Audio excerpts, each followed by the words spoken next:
नमस्कार मित्रों, स्वागत है आपका मेरे इस YouTube चैनल मोहित यादव एजुकेशन पर। इस चैनल पर मैं आपको विभिन्न प्रकार के एग्जाम्स और उससे संबंधित जानकारियां देता हूं जो कि आपके लिए काफ़ी हेल्पफुल होती हैं। आज मैं जो आपको बताने जा रहा हूं यह यूपी आर्मिनल की केमिस्ट गेट 2 के बारे में। इसका नोटिफिकेशन आ चुका है जो कि आप यूपी आर्मिनल के साइट पर जाकर देख सकते हैं। साथ ही इसका लिंक भी मैंने डिस्क्रिप्शन में दे रखा है, वहाँ से भी आप इसके नोटिफिकेशन को देख सकते हैं।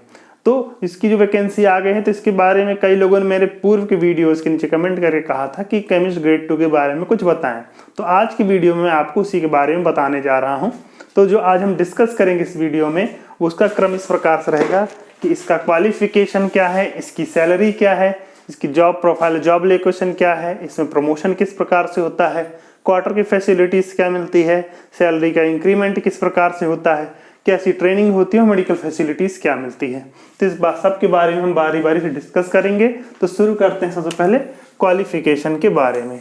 देखिए ये जो वैकेंसी निकली है, इस वैकेंसी में जो क्वालिफिकेशन मांगी है वो मांगी है MSc मांगा गया है।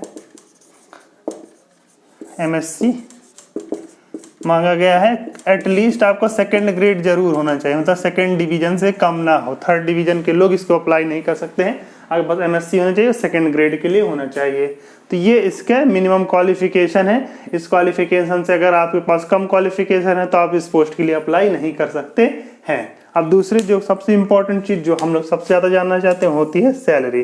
तो मैं सैलरी आपको विस्तार से बता देता हूँ कि यहाँ पे कितनी सैलरी मिलेगी अगर आप केमिस्ट ग्रेड 2 के रूप में चयनित होकर आते हैं। तो शुरू करते हैं, मैं एक एक करके बताता जाऊंगा। तो सबसे पहले ये जान लीजिए कि ये जो वैकेंसी होती है ये अगर 6th पे के हिसाब से देखें तो 4200 ग्रेड पे की वैकेंसी होती है। तो 4200 ग्रेड पे की वैकेंसी होती है, लेकिन जब ये 7th पे में आती है तो इसका जो बेसिक हो जाता है वो 36,800 होता है। मतलब इसकी बेसिक क्या हो जाएगी, इसकी बेसिक हो जाएगी 36,800। 36,800 रुपये इसकी बेसिक हो जाएगी।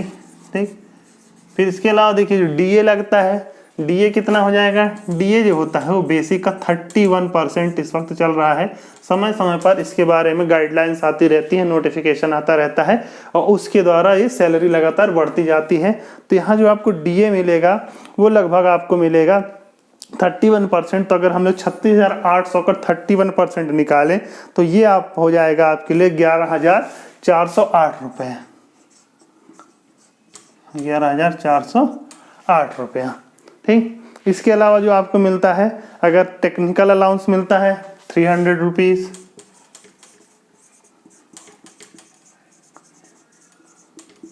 ₹300 टेक्निकल अलाउंस मिलता है। इसके अलावा आपको SCA साइट कंपनसेटरी अलाउंस मिलता है, ये आपको लगभग 1,000 मिलता है। ठीक, तो ये आपकी टोटल सैलरी होती है।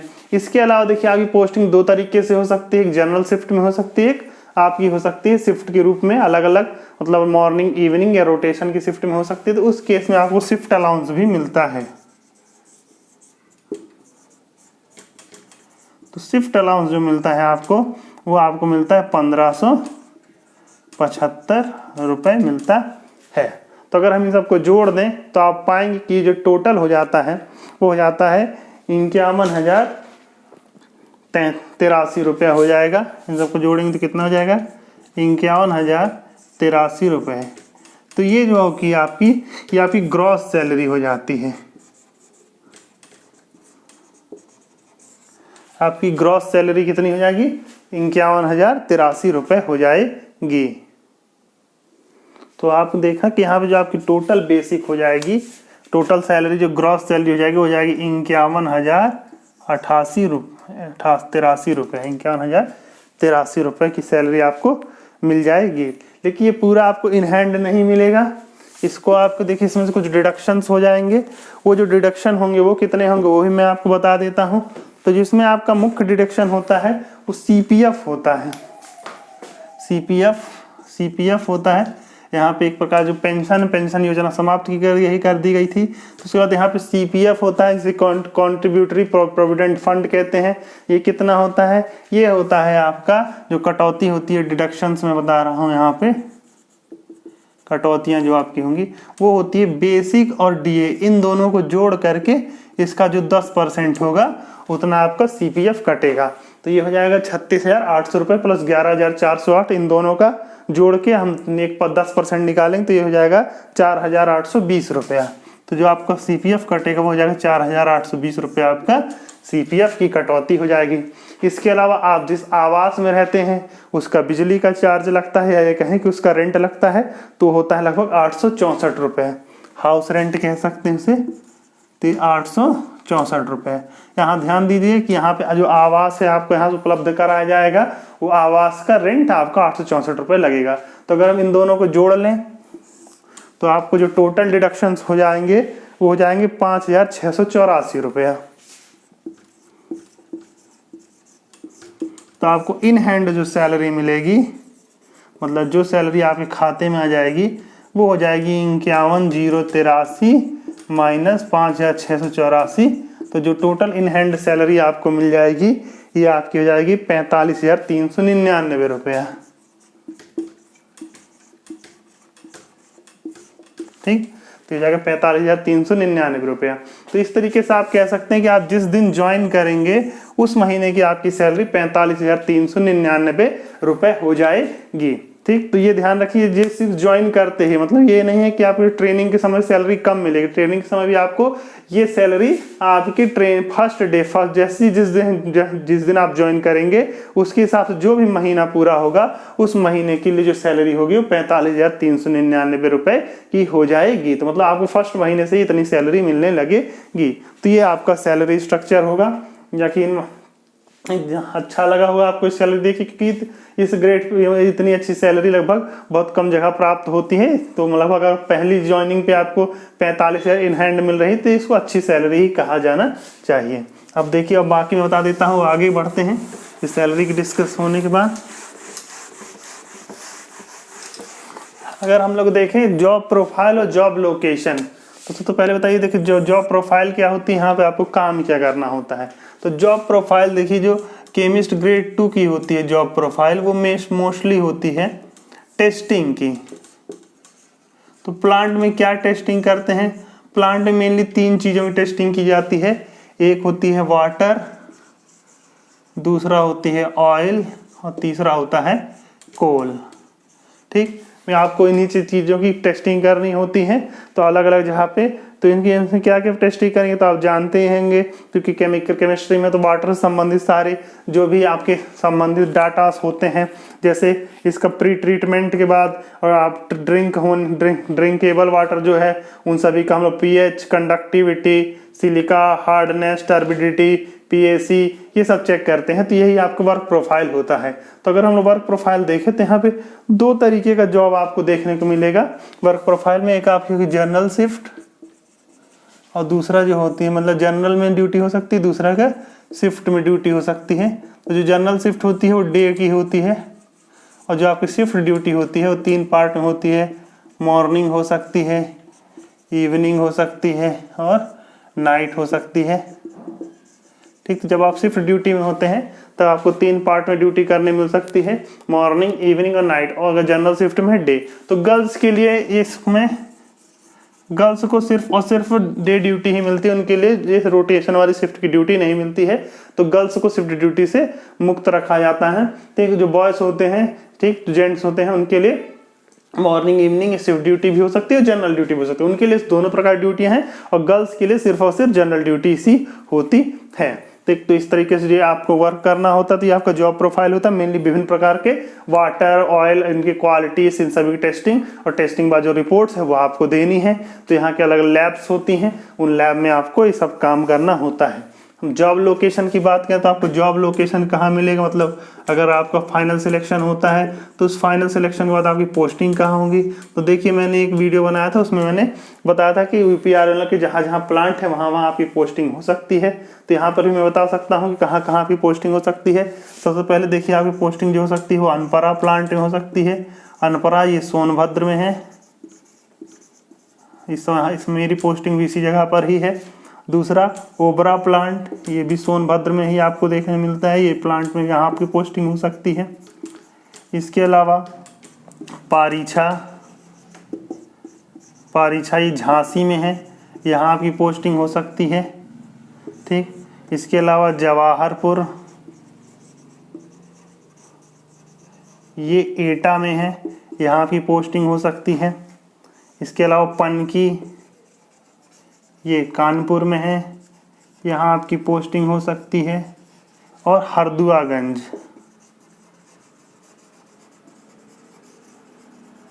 ये आपका है अलीगढ़ में है, यहाँ आपकी पोस्टिंग हो सकती है। तो ये प्लांट है यूपीआरएनएल के, इन जगहों पर होती है आपकी पोस्टिंग। इसके अलावा शक्ति भवन लखनऊ,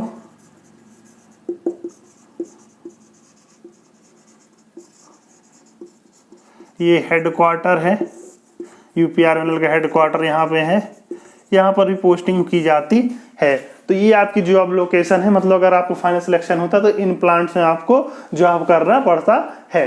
तो ये आपकी जॉब लोकेशन हो जाती है, ठीक। और अगर ये तो ये इसकी जॉब लोकेशन है, तो इन प्लांट में ही आपके लैब रहते हैं और लैब में ही आपको यहाँ पे काम करने को रहता है, ठीक। अगर हम प्रमोशन की बात करें, देखिए प्रमोशन किस प्रकार से होता है। अगर प्रमोशन की बात करें तो देखिए यहाँ पे प्रमोशन सीधा सीधा एक क्रम में होता रहता है, उसी क्रम में। तो अगर आप केमिस्ट ग्रेड 2 के रूप में यहाँ पर आए हैं, ठीक, केमिस्ट ग्रेड 2 के रूप में आए हैं, तो आपका प्रमोशन होने के बाद आप बन जाते हैं केमिस्ट ग्रेड 1, ठीक। और फिर अगर आपका प्रमोशन होता है तो आप बन जाते हैं चीफ केमिस्ट, ठीक। तो आपको इस प्रकार का प्रमोशन यहाँ पर देखने मिलता है।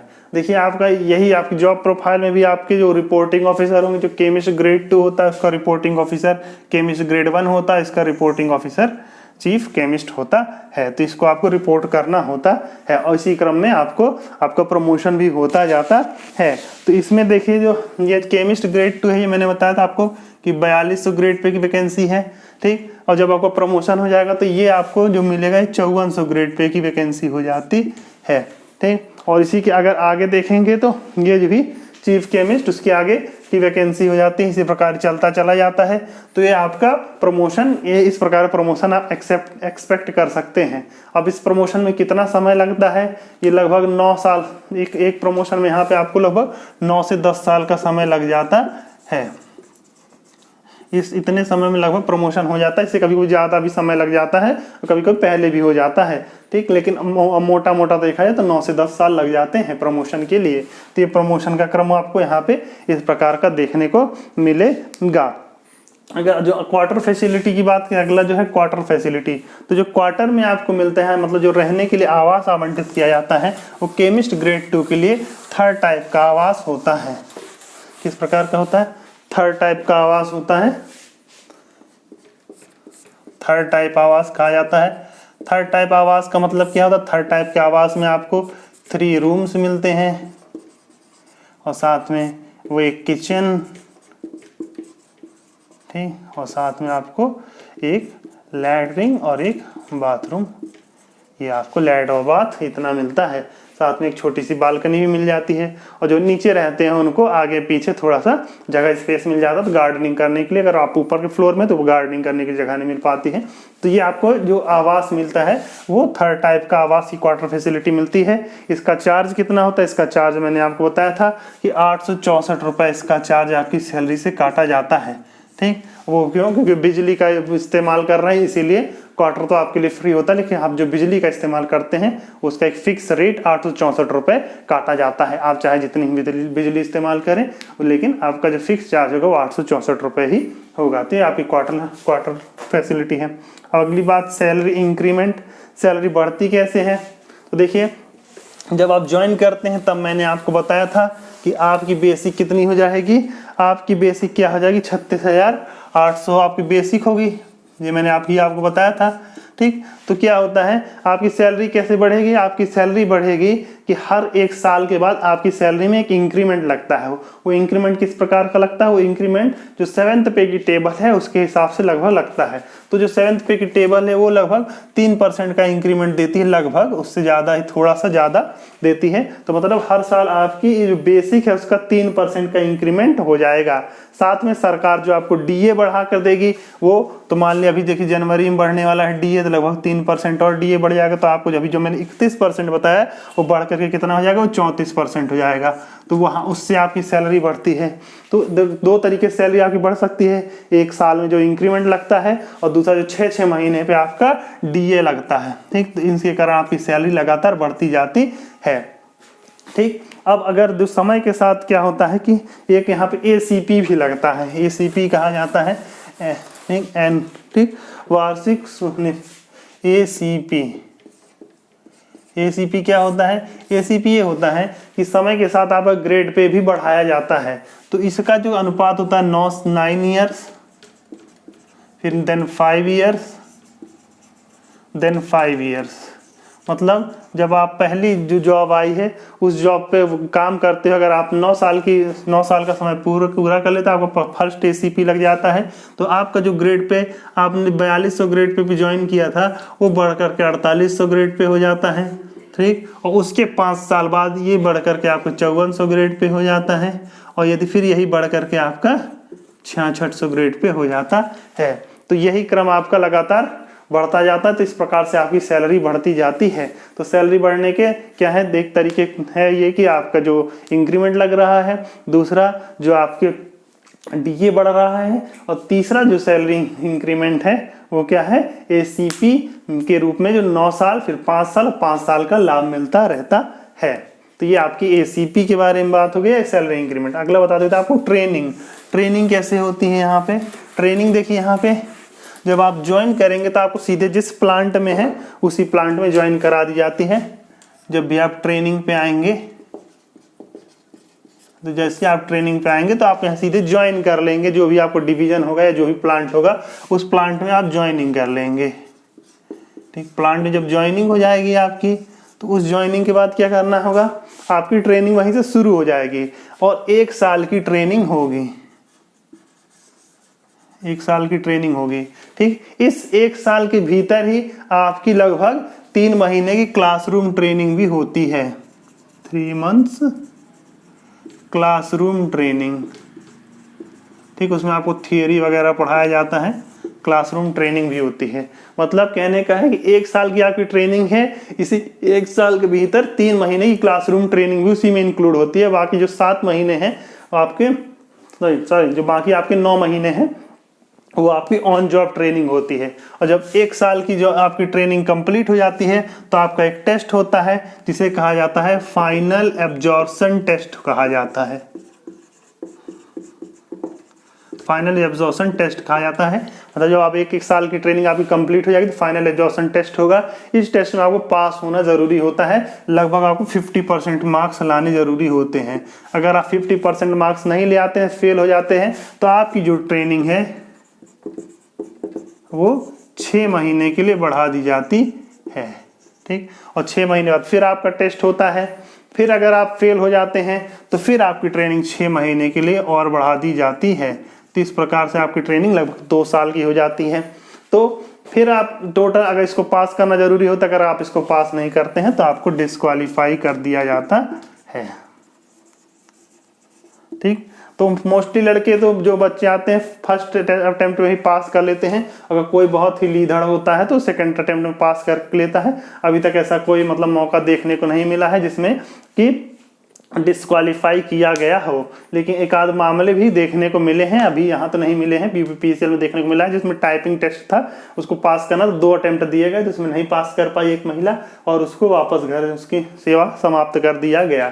तो इसीलिए आपको ये ध्यान रखना है कि ये आपको ट्रेनिंग में पास करना ही है। फर्स्ट अटेम्प्ट में कर लीजिए तो अच्छा, सेकंड अटेम्प्ट में कर लीजिए, थर्ड अटेम्प्ट में जरूर कर लीजिए। तो इस प्रकार से आपकी ट्रेनिंग होती है। इस बाद मेडिकल फैसिलिटी की बात करें तो यहाँ मेडिकल फैसिलिटी देखिए किस प्रकार से उपलब्ध होती है। सबसे पहले तो आपके जितने भी परियोजना है वहाँ पर परियोजना का चिकित्सालय होता है। जहां पर आपको दवाएं, डॉक्टर की फैसिलिटीज उपलब्ध होती है, किंतु प्रत्येक अस्पताल की एक सीमा होती है। तो यहाँ मेडिकल फैसिलिटी क्या होता है, सब प्रत्येक परियोजना पे एक प्रोजेक्ट हॉस्पिटल होता है, वहां पर आपको मेडिकल फैसिलिटीज उपलब्ध होती हैं। लेकिन यदि कोई आपको ऐसी बीमारी है जो मतलब उस अस्पताल में जिसका इलाज नहीं हो सकता है, तो आप यहाँ से क्या करें, रिफ़र करा सकते हैं। और रिफ़र कराने के बाद इनकी एक लिस्ट होती है, उस लिस्ट के जो मतलब जिसे क्या कहते हैं यूपीआरएमएल द्वारा उनको एफिलिएटेड हॉस्पिटल्स होते हैं, उन हॉस्पिटल्स में जाकर के भी आप अपना इलाज करा सकते हैं। और उस इलाज में जो भी खर्च आएगा वो आप विभाग से रिम्बर्स करा सकते हैं, रिम्बर्स करा सकते हैं, मतलब जो भी आपने खर्च किया है वो आप प्राप्त कर सकते हैं। दूसरा, यदि आपकी बीमारी बहुत अधिक गंभीर है, मतलब बहुत है कि मतलब जिसमें तत्काल आपको उपचार की आवश्यकता है और जिसका खर्च बहुत अधिक है, तो ऐसी अवस्थाओं में कैशलेस सुविधा भी उपलब्ध होती है। इसमें क्या होता है, आप सीधे हॉस्पिटल में जाके एडमिट हो जाते हैं और उस पहले मतलब आप यहाँ से रिफ़र करा लेंगे हॉस्पिटल से, फिर आप उस हॉस्पिटल में जाके एडमिट हो जाएंगे और उसका जो भी खर्च आएगा वो सीधे निगम द्वारा उस अस्पताल को पे कर दिया जाता है। तो इस प्रकार के यहाँ मेडिकल फैसिलिटीज उपलब्ध होती है। कहने का तात्पर्य है कि आपको किसी प्रकार की बीमारी होगी, या तो आप उसका इलाज करा करके निगम से पैसे ले लीजिए, या फिर यहाँ से डायरेक्ट कैशलेस सुविधा के द्वारा उस गंभीर इलाज को करा सकते हैं। तो ये सुविधाएं आपको यहाँ प्राप्त होती हैं। तो ये थी केमिस्ट ग्रेड 2 के बारे में जानकारी। यदि और आप किसी प्रकार की अन्य जानकारियां चाहते हैं या आप कोई जानकारी छूट गई हो, तो आप नीचे कमेंट बॉक्स में कमेंट करके पूछ सकते हैं। मैं आपके सारे सवालों का जवाब देता हूं। इसका नोटिफिकेशन देखना चाहते हैं तो आप इसका लिंक में डिस्क्रिप्शन में दे रखा है। यदि आपको हमारे ये चैनल अच्छा लगा हो, ये वीडियो पसंद आया हो, तो इसे लाइक करें, शेयर करें, और अभी तक मेरे चैनल को सब्सक्राइब नहीं किया तो सब्सक्राइब जरूर कर लें, ताकि क्योंकि मैं ऐसे ही जानकारी वाले वीडियोस आपके लिए लेके आता रहता हूँ। तो फिर मिलेंगे आपके साथ, तब तक के लिए धन्यवाद।